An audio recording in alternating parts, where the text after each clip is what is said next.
Et alors voyons l'exercice qui suit. Là, il s'agit de s'assurer d'une conformité de production face à une valeur cible.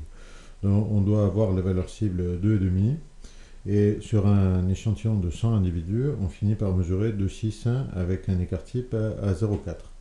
Donc j'aimerais savoir si effectivement ma production se conforme à la valeur cible. C'est donc un test d'une moyenne face à une valeur cible. Alors on va considérer que l'écart type est connu, c'est-à-dire que le 0,4 correspond à la vraie valeur. Je peux donc me mettre sous la loi Z. Je vais comparer un échantillon à une valeur cible, donc un S. Les datas ne sont pas sous forme de liste. Je vais rentrer les données puisqu'elles me sont fournies. Donc j'appuie sur var. Je vais faire un test pour savoir si la moyenne mesurée est différente de la valeur cible. Alors, quelle est la valeur cible? La valeur cible est égale à 2,5.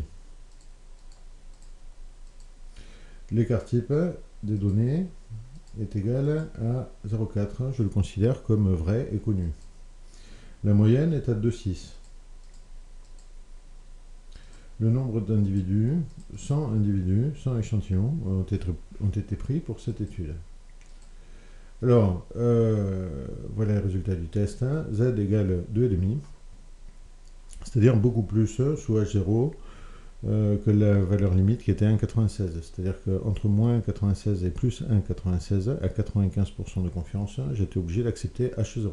Je suis en dehors de H0, je rejette H0 et j'en conclus que ma valeur mesurée, ma moyenne, est différente de la moyenne qui correspond à la valeur cible. J'aurais pu voir cette affaire aussi grâce au P.